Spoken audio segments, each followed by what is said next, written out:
नमस्कार, मी निसर अहमद. आपण पाहत आहात एवन एक्सप्रेस मीडिया प्रेझेंट तेज वार्ता न्यूज अँड एंटरटेनमेंट. बीड जिल्ह्यामध्ये सध्या बीड जिल्ह्याच्या आष्टी तालुक्यामध्ये बाहुबली आणि कटापाचं राजकारण रंगत असल्याचं चित्र पाहायला मिळते.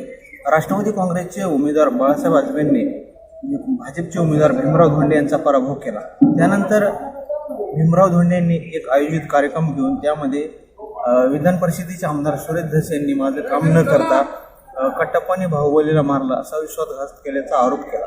त्यानंतर आज सुरेश धस यांनी पण आष्टी शहरामध्ये कार्यकर्त्याची बैठक घेऊन त्यामध्ये अशा वर्तमानपत्रात पण वेगवेगळ्या काही दिवसामध्ये जाहिरातीमध्ये आरोप प्रत्यारोपाच्या जाहिराती येत आहेत. कटप्पा आणि बाहुबली कसं मारलंय याच्या जाहिराती देऊन असा प्रचार केला जात आहे.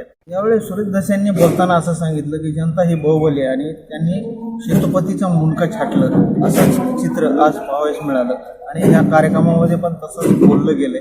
नेमकं काय म्हणाले सुरेश धस पाहूया.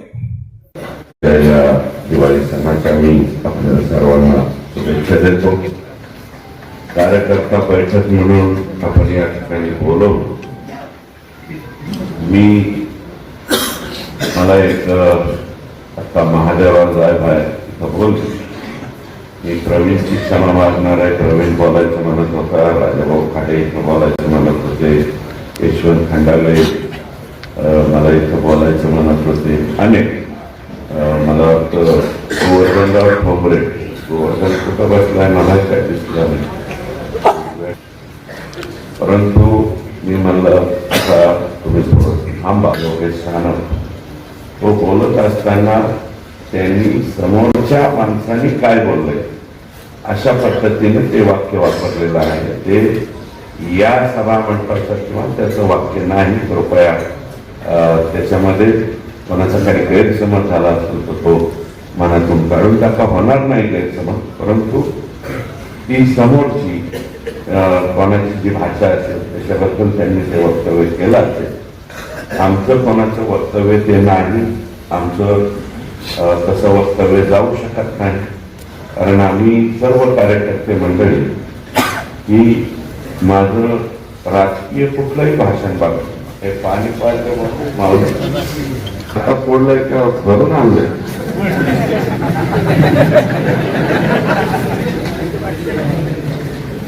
माझं अजून कसाही जागेवर नाही. कालपासून मला काल परवापासून नाही वनवेला मीच गेलो आता मुंबईला. लक्ष्मीपूजनाच्या दिवशी सुद्धा कोणीही उठून मोकार फोटो पेपरला देऊ नये बरं का. आणि शिफारस केली ना आमचं टमकं म्हणून नाही. काही शिफारस करण्याची आवश्यकता त्या ठिकाणी नाही. त्यांना संधी त्या ठिकाणी मिळणार आहे. मान सन्मानानं पक्ष बोलवणार आहे आणि त्या निश्चितपणे आपल्याला सर्वांनाही त्याची बीड जिल्ह्यात जे काम त्यांनी केलेलं आहे एवढं काम निवडणुकीत हार जीत ही बाब सोडून द्या. झालं असेल त्याच्या बाबतीत त्या चिंतन करतील आणि निश्चितपणे आपण सगळेजण मिळून पुढच्या कालावधीमध्ये या ठिकाणी काम करणार. फराळाला बोललेलं तर फराळच खाऊ घालायचे ना. नीट माघारी पाठवायचे तर फराळाला माणसं बोलवायचे. अरे हे होळी पेटल्यावर बोंबलत असते. फराळाच्या ह्याच्यात कुठं बोंबालेले लोक ऐकले का? हे तुमच्या ह्याच्यात फराळात बोंबलायचा नवीन उद्योग काढला का? हे कुठून उद्योग काढला?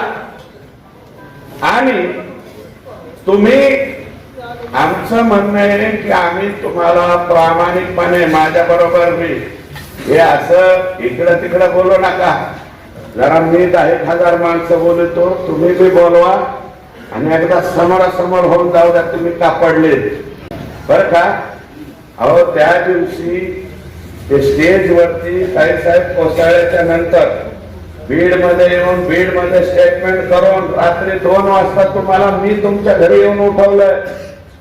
त्याला साक्षीदार लोक आहेत आणि त्यांनी सुद्धा त्यांच्या छातीवर हात ठेवून आई बापाची शपथ घेऊन सांगायचं सुरेश धस तुम्हाला काय म्हणला होता आणि तुम्ही उत्तर काय दिलं. आणि नंतर तर पुढचा दिवस शेवटचा दिवस होता. आदल्या दिवशी येऊन तुम्हाला सांगितलं आपण निवडणूक हारलेलो आहे, निवडणूक जिंकायची का? जिंको ना. निवडणूक जिंकायला काहीतरी करावं लागेल ना. आणि तुमच्या 5 पैशात सुद्धा आम्ही मिंदे नाहीत, कशातच मिंदे नाहीत. तुम्ही गप्पा काय आणता? काय काय काही विषय फुकायला निघाले, कोणाची चर्चा करणार? लाजा वाटू द्या ओलिशा तुम्हाला. हत्ती आमचं नशीब इतकं वाईट आहे, लोकसभेला पोळेकर आणि आता वाट्याला हत्ती. आम्ही भाजप आहेत का राहील? आम्ही कुठे काम केलं का? कोणी अप्रामाणिक काम केलं? किती जणांनी लोकसभेला प्रामाणिक काम केलं? वर हात करा. जरा पत्रकारांनी इकडे हात खाली नका करू, वर करा.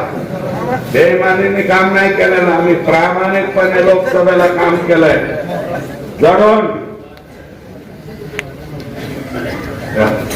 झाला ना, त्याच्यात लोकसभेला तुमच्या बऱ्याच लोकांनी उलट काम केलं. नावानिशी सांगतो, जरा समोर बैठक लावा. तुम्ही काय ठिकाणी हाणायला निघाले? लोकसभेला कसं काय? मग आता हे चांगलं गड्या. लोकसभेला कोणीकडे काम करा, विधानसभेला आम्हाला तिकीट द्या.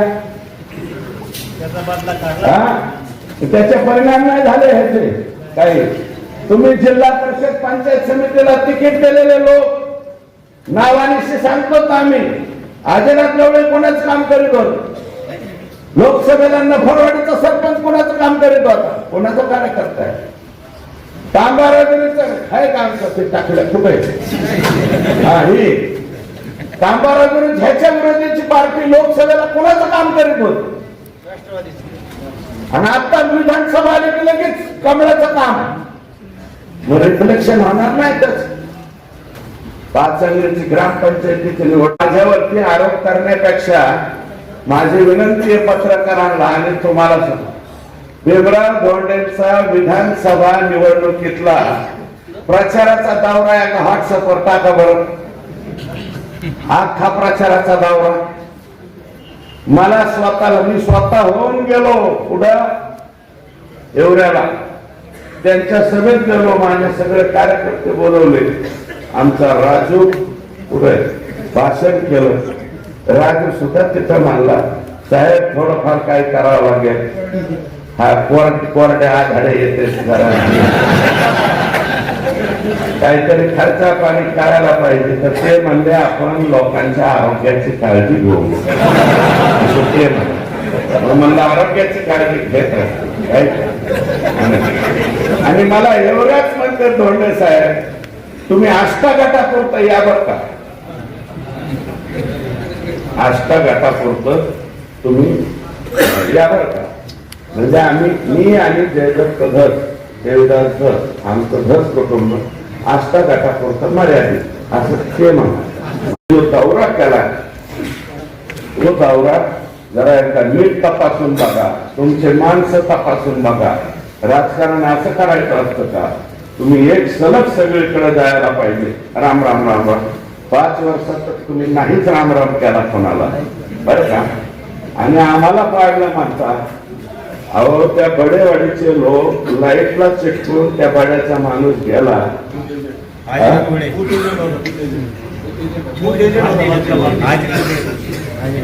हे दादा आणि हेच गेलते, बडेवाडीचे लोक गेलते. हे साहेब काहीतरी मदत करा. त्यावेळेस तुम्ही त्या लोकांना 2 ज्वारीचे पोते देऊ का? 2 पाहिल्या नाही, 2 ज्वारीचे पोते. 2 ज्वारीचे पोते घेऊन जा. ह्यांना काय अडचण असेल. आता 2 ज्वारीचे पोते घेऊन जा तुम्ही म्हणा. लाईटचं काम घेऊन तुमच्याकडे लोक आले की तुम्ही म्हणले मी काय वायर म्हणे. पोलीस स्टेशनचं काम घेऊन गेले की तुम्ही म्हणले मी काय फौजदार आहे का. आता हे मी म्हणलोय का तुम्ही म्हणले. भगवान बाबाच्या सप्त्याला लोक वर्गणी मागायला गेले.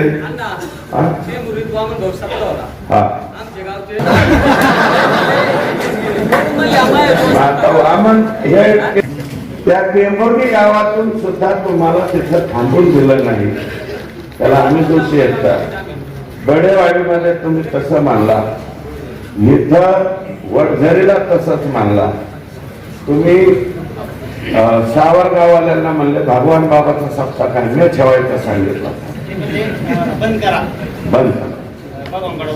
हे आम्ही बोललो का? शिवाजी महाराज जर तो निषेधाचा मोर्चा तहसीलच्या पुढे जर आपण केला असता तर डबल गुन्हे दाखल झाले असते. तरी तुमच्या एका वाक्यामुळे आमच्यावर सुद्धा गुन्हा दाखल झाला ना. तुम्ही एकट्याने सही नाही केली धोंडे साहेब, मी स्वतः अगोदर सही केली आणि मला एसपींनी सांगितलं आम्ही तुमच्यावर गुन्हे दाखल करू. मी म्हणलं आमच्या नेतृत्वावरती हल्ला झालेला आहे, तुम्हाला काय गुन्हे दाखल करायचे ते करा, आम्ही मोर्चा काढणार म्हणजे काढणार. मोर्चा आम्ही काढला, काही दोष नाही केला. मोर्चामध्ये आम्ही काही वाईट तुमच्याबद्दल बोललो नाही. ते रामरावजी म्हणले मी तर गोळ्या घातल्या असत्या ना. कोणा कोणाला गोळ्या घाल रामराव, आम्हाला गोळ्या गोळ्या बिळ्या काय चॉकलेटच्या गोळ्या घालतो का काय? एवढं सोपं आहे का गोळ्या बिळ्या? बंदूक राहायची नाही त्याचं काहीच नाही. असं कसं एवढं सोपं असतंय? उभं आपलं काहीतरी उचलायचं जीभ म्हणजे हाड तर कोणाच्याच जिभेला नसतं. हे जीभ जपून वापरावं लागत असत. तुम्ही असं काहीही बोलणं कितपत योग्य आहे. आणि तुम्ही मला उपकाराची जाणीव ठेवणार नाही. अरे आम्ही काय उपकाराची जाणीव? तुम्ही 2009 ला मदत केली तुमच्या बदलून ना ओपन जागेवर आम्ही अष्टहार नारायण गटात म्हणजे आमच्यावरती नाराज झाले लोक अजून सुद्धा जागेवर येणार तुम्हाला मत द्या म्हणले. आता आणखी परत जाऊन पाया पडावं लागल. तुमच्या आमच्या गटाचा काय तुम्ही उल्लेख करताना चुकीचा करायचा. अष्टागट असा अष्टागट तसा. अरे 3.5 वर्ष मी आमदार होस तर एक रस्त्याचं सुद्धा काम तुम्ही मंजूर केलं नाही त्या गटात. मी ज्यावेळेस आमदार झालो त्याच्यानंतर रस्त्याची कामं मंजूर व्हायला लागली. आणि तुम्ही त्या गटाबद्दल बोलताय आणि तुम्ही मग गटात तुम्हाला दिसत नव्हतं का? तुम्ही प्रचार दौरा चालू केलाय, कोणाकोणाला घेऊन फिरताय बरोबर, काय काय फिरताय, कोणाचे नातेवाईक घेऊन फिरताय, त्या नातेवाईकाचं आमचं चांगलं आहे का वाईट आहे याचा ताळमेळ आहे का तुम्हाला? सगळं माहित असताना आणि मागचं सगळं आम्ही हे केलं. अरे आमच्या घरात हात घालण्याचं काम सुद्धा तुम्हीच केलं, ते आम्ही विसरलो होतो. तुम्ही केलं. कुणाला प्रवेश कोणी दिला, साहेबांपर्यंत कोणी नेलं, जिल्हा परिषदेला कोणी कोणाला उभं केलं, माझ्या घरात कोणी हात घातला, तुम्हीच घातला ना, ते मी विसरलो. त्यांच्या मतावर तिथं मत आहे ब्रह्मगाव पंचायत समितीला 7,500 या मताच्या जोरावर हे निवडून आल्यावर सुद्धा तुम्ही ह्या दुसऱ्यांचं नाव नाही घेतलं तर ह्यांनीच तुम्ही भाषण करता, तुम्ही गप्पा हाणता, आम्हाला कळत नाही का? एवढे दूध खोळ आहेत का या रोडवर? आम्हाला कळत नाही. आणि जेवढे लोक ह्यांच्या गाड्यात हिंडत होते, गाड्याची बिल करावं 25-30 गाड्या म्हणा उमेदवाराच्या महाग. आम्ही म्हणजे काय लावलाय पसारा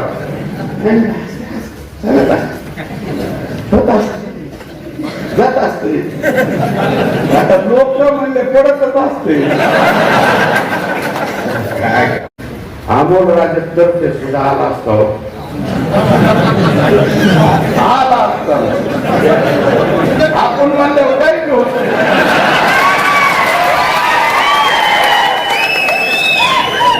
हे म्हणलं होतं याच्या उपर सगळ्यात शेवटचा पर्याय साहेब म्हणलं. आणि हे जे त्यांचे समर्थक होते जे आज आत्मचिंतन बैठकीत बडबड करायला लागले त्यांना माझं खुलं आव्हान आहे, तुम्ही भगवान भक्तीगडावर या, वामन भाऊच्या तिथं या आणि हात ठेवा. सुरेशदास मानला होता का नाही? आणि धोंडे साहेब आदल्या दिवशी सुरेशदास तुम्हाला काय म्हणला होता? या तुम्ही हात ठेवा, समाजावर हात ठेवायची माझी तयारी, तुम्ही बी या. आता तुम्ही काहीच नाही म्हणलं म्हणून लोक मी म्हणलं चलो द्या आता दुसरा. आणि या लोकांना जाऊन मी शेवटचा पर्याय देता, मी राजीनामा देतो. विधान परिषदेचा सगळ्यात आधी राजीनामा घ्या. हे माझा मंजूर करा. माझ्या जागेवर भीमराव धोंडेंना पाठवा. धोंडे साहेब निवडून येतील आणि मी इथं निवडून येईल. काय चुकलं होतं माझं चुकलं असेल तर इमान टायर कोणाकडे असेल स्पेशल त्याची काढा. 100 हाणाने 1 मोजा. चुकलंय का सांगा. मी जर हा प्रस्ताव दिला असेल की मैं राजीनामा देतो, जयदत्त माघा, बाकी सब माघा, माझा राजीनामा तयारच आहे म्हणलं लगे कणकणात. राजीनामा देतो विधान परिषदेचा. मी इथं जाता लढतो. दादा काय चुकलं. हा त्यांनी म्हणलं ओबीसी बोला द्या. बोलावला येस म्हणलो. बोलणार नसतं त्यांच्या मिसेसला द्या. त्यांना दिलं तर त्या म्हणाल्या आम्ही दोघे बहिणी आहेत आम्हाला द्यायचं नाही. म्हणलं नो प्रॉब्लेम. म्हणलं हे उमेदवारी कोणत्याही कशावर द्यायला तुम्ही कशात बसत नाही. त्या म्हणलं हे दिली तुमचा अर्ज ठेवू नका. 15 इथं फोन आला. किती बघा तिकीट ह्यांना मिळाले. अरे तुम्ही आष्टी फाटाकडे वाजवा ना. माझं घर आता जामखेडच्या रस्त्यावाल्याचं मानता तुम्ही. जामखेड रस्त्याला आहे ना माझं घर. माझ्या दारात येऊन फाटाकडे वाजवायची काय गरज आहे. आणि मीच घरात बसलो आणि मी टीव्हीवर बघतोय ना भीमराव धोंडे यांना तिकीट मिळाले आणि मला ओके काय अडचण. माझ्या दारात येऊन फाटाकडे मी मुंबईला आलो ताई साहेबांना भेट आणि त्या दिल्लीला चालल्या होत्या. मी शेवट त्यांना म्हणलं मी ताईसाहेब तुमच्या पाया पडतो घोटाळा होईल. तुम्ही माझं ऐका. माझा राजीनामा घ्या. तुम्ही दिल्लीला चाललात. अजूनही त्यांचं नाव असेल तर त्यांचं नाव कट करा. माझं नाव टाका. मी गावाकडे जातो. मी राजीनामा देतो. तुम्ही आता सांगा लगेच रामराजे निंबाळकरांकडे जातो. मी राजीनामा देतो. हे ओके होते. त्यांना बी जशी पाहिजे तशी आमदारकी मिळतील. ही जागा त्यांच्या लागे आहे. मी ज्या जागेवर कारण मला प्रॉब्लेम दिसत होता. हे कशाच्या गप्पा हाणतात आणि काय हाणतात. 5 वर्षात 500 माणसाला भेटले का तुम्ही गरीब माणसांना. 500 लोक कसे मत देतील तुम्हाला. हे जमाना गेला तो लोक म्हणजे पुढं हुशार जमाना झाला. बारखाली पोर व्हॉट्सअप फेसबुक इतका खेळ. तुम्ही काय म्हणताय मोर्चा काढला डोंगराचा खेळ नाम करता.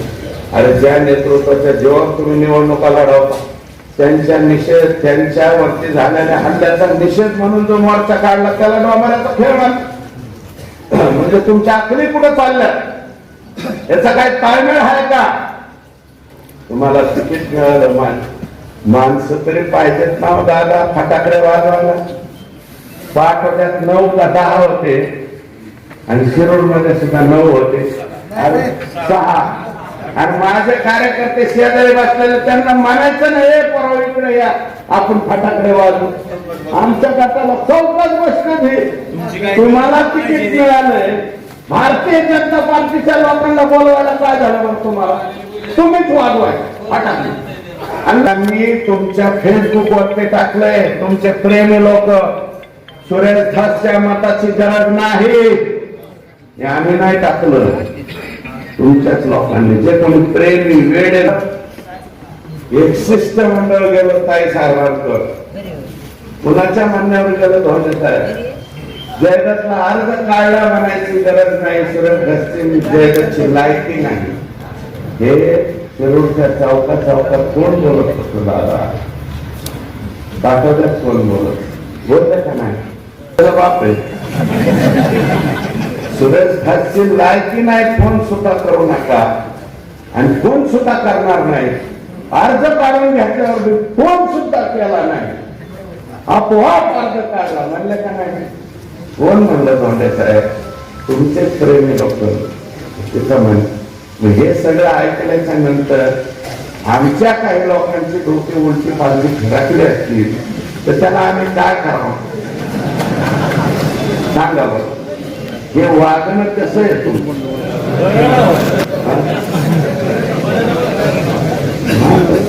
कसं वागणं? आणि तुम्ही आमच्यावर आरोप करताय. तुम्हाला एकदा मी म्हणजे हात वर करून घ्या लोकसभेला. मी कुणाला घड्याळाला मतदान करा असं मी एखाद्याला फोनवर बोललोय का? माझा काही पुरावा आहे का?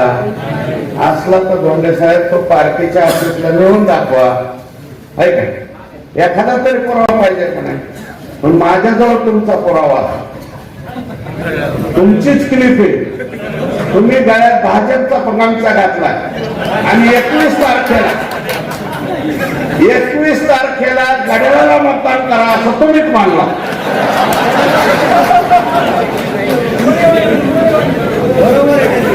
किती जणांकडे क्लिप आहे? वर हात करावा.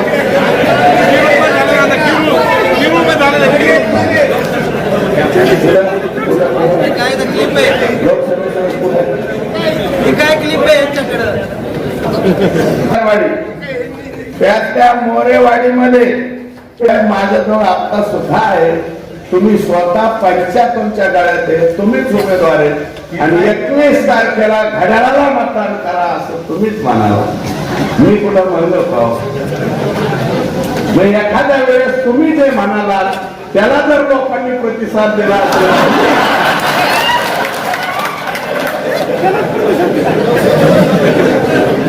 तुमचंच ऐकलंय लोकांनी. आम्ही तर म्हणलो कमळाला मतदान द्या. साहेब तुमच्या आदेशावर अर्ज काढला, तुमच्या आदेशावरून आम्ही मतदान करणार आहे.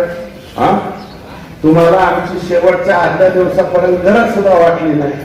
तोपर्यंत तुमचं शंकर मामा देशमुख वगैरे सगळे जे आहे आणि धोंडे साहेब तुम्ही आमदार होता का बांगर आमदार होते का तिकडे ते वारे होते कोण होते काय आहे? तुम्ही किती तुमची वास्तुशांती खाली करून ठेवलेली आहे तुम्हाला माहिती आहे का? नसली माहिती तर आता करून घ्या. अरे जे घड्याळाचं काम करतात, राष्ट्रवादीचं काम करतात, त्यांना तुमचे 25-15, त्यांना तुमचे टिपटिशीचे काम, बजेटचे काम किती लोकांना दिले जरा नीट तपासून घ्या. भारतीय जनता पार्टीचे मुंडे भक्त हिंदे लांब गेले आणि जिथं मुंडे भक्ताच्या मुंडे साहेबाला ताई साहेबाला मानणारे जे गाव आहेत त्याच्यात राजकारण करावं लागत नाही. भाजपच्या आमदारांनी ते राजकारण कुणी केलं? तुम्ही केलं. आणि तुमचे पीए स्वार्थासाठी 3 लाखाच्या कामातून पार्टनर. अरे पुऱ्या तालुक्यात एक पार्टनर झाला, तिकडे एक पार्टनर, ते तिकडे एक कोपऱ्यात एक पार्टनर. इतके पैसे काढले या लोकांनी. धोंडे साहेब तुम्हाला मिळेल नसला, आता सवड मिळालेली आहे. मला सुद्धा सवड मिळाली होती. मी म्हशीच्या गोठ्यात गेलतो तसं मी तुम्हाला म्हणणार नाही. तुम्ही मोठी माणसे, तुम्ही जरा चक्कर मारा म्हणजे तुमच्या लक्षात येईल तुमच्या लोकांनी तुमचं किती मोठं नुकसान. आणि हेच लोक तुम्हाला म्हणायचे आलात होऊन फिरत त्याची लायकी नाही, आमची लायकी नाही. अहो आमची लायकी तुमची लायकी तुम्ही आम्ही समोर असल्याशिवाय मजाच येत नाही.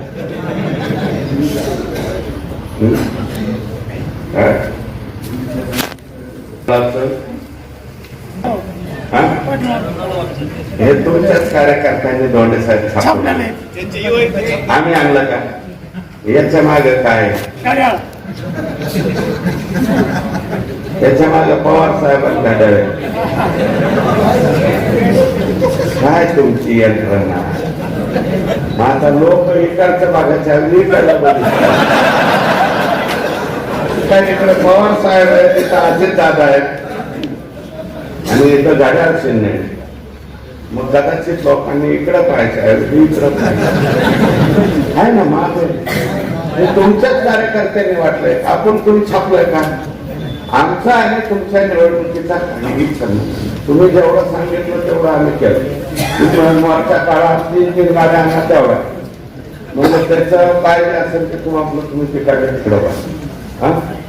तुम्ही म्हणलं हे असं, ते म्हणत अशा अशा पद्धत जे होतं. आम्ही काहीही चुकलेलो नाही, हे तुमच्या चुका.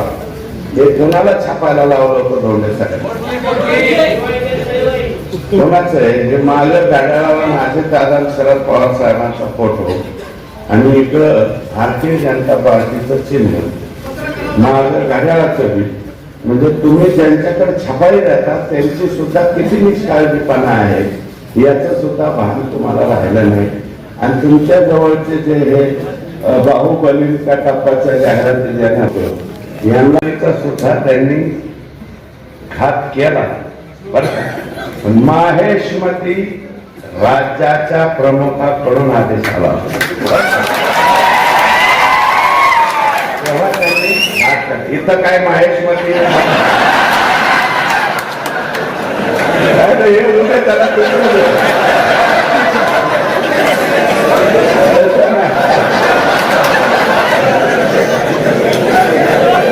मी जुनी भाजपवर बोलत होतो. जुनी भाजप धोंडे साहेब 5 वर्षात तुम्हाला दिसले नाही. ज्याने इमानद्वारे काम केलं भारतीय जनता पार्टीचं गोपीनाथरावांपासून. अरे 2009ला आम्ही नसू, कदाचित तुम्ही नसतान, पण ते भाजप बरोबर होते. त्या माणसांना कधी तुम्ही 5 वर्षात विचार केला? काहीच.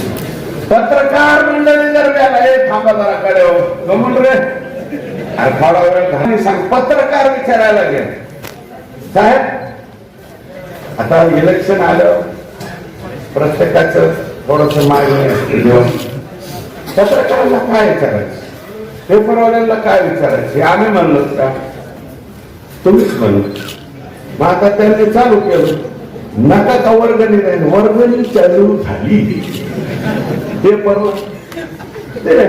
बातमी आणि तुमचं जे व्हायचं ते झालं.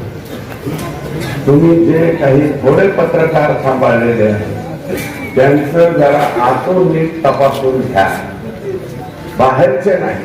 एकच जणाबद्दल म्हणण्याला का, बाकी कोणाबद्दल एकच जे आहे ज्यांना फक्त तेच दिसतं, शेल्क, बाकी त्यांना काहीही आवडत नाही. दामोजी पंत सहस्र बुद्धेच दिसतात. त्यांच्याकडे जरा तुम्हाला म्हणजे जिगर मध्ये त्यांच्या काय आहे तुमच्या बाबतीत ते जरा तपासून घ्या. धोंडे साहेब, आम्हाला कशाला हे करता?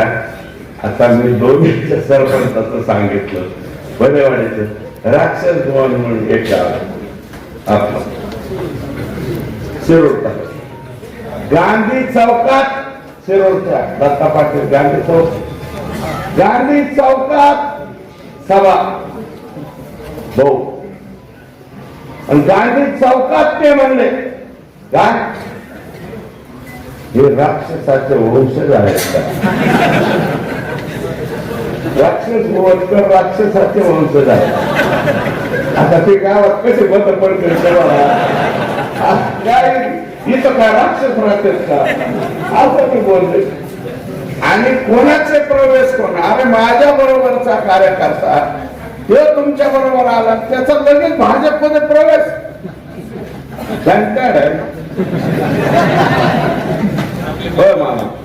भाजपच्याच माणसाचा भाजपमध्ये प्रवेश करून घेता, तुम्हाला मेळ लागला पाहिजे ना. मग त्यांचा प्रवेश करून घेतल्यावर त्या गावात सुद्धा इज्जतवान माणसं आहेत ना, ते काय करणार आहेत याचा त्यांना मेळ लागला नाही. त्याच्यावरून पाठवाट कोणी म्हणतो लगेच इकडं विरोध केला, तिकडे विरोध केला. आपल्या तालुक्यात सुद्धा मी जे त्याला प्रामाणिकपणे जाऊन, ठीक आहे समोरचं सीट मोठं आलं, ठीक आहे गरीब माणूस होता, दुर्दैवानं पडलं राम शिंदे साहेब, पण राम शिंदे साहेबांसाठी सांगल तिथं जाणारा कार्यकर्ता मी राहिला नाही बरं का. माझ्या विरोधात राम शिंदे साहेबांनी बोलू द्या ना, तुम्ही कशाला 4 मतदारसंघाचे इशार घ्यायला निघाले? म्हणजे तुमचं भोंगळ झाले आणि दुसरीकडे आम्हाला वाटोळ करून घेता का? अरे त्यांचे आमचे संबंध चांगले राहिले. त्या विचाराने मी ज्यावेळेस MLC ला उभा राहिलो गोंडे साहेब तुम्ही म्हणले माझे 9 जिल्हा परिषद सदस्य आहे. कुठे तुमचे जिल्हा परिषद सदस्य? 2 जिल्हा परिषद सदस्य राहिले होते. जो एक सदस्य तुम्ही माझ्या पत्नीच्या विरोधात निवडून आणला तो अख्ख्या जिल्ह्यात जाऊन सांगत होता सुरेश 300 मताने पडणार आहे.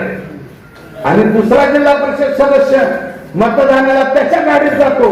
म्हणजे माझ्या निवडणुकीच्या वेळेस तुम्ही काय केलं हो? तुम्ही उगाच पेपरला गप्पा हाणता. माझ्या निवडणुकीत तुम्ही काय करता? रामराव खेडकर बडे किंवा दरेकर नाना हे तुमचे कॅन्डिडेट नाहीत. हे डायरेक्ट तिकडचे कॅन्डिडेट होते. ते पंकजाताईंचे मत आहेत, तुमचे मत नाही. तुमचे 2च मत होते, माळी अँड तुमचं बाळासाहेब शिंदेचं मला मतदान झालं. मी छाती ठोकतो म्हणून सतीश शिंदेला तुम्हीच प्रवेश दिला होता.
नमस्कार, मी अनिस मोमीन. आपण पाहत आहात तेज वार्ता न्यूज वेब चॅनल. आपल्या परिसरातील ताज्या घटना, चालू घडामोडींचे व्हिडिओ वृत्त पाहण्यासाठी आमचे चॅनल सबस्क्राईब करा, लाईक करा, शेअर करा, बेल आयकॉन प्रेस करा आणि रहा अपडेट.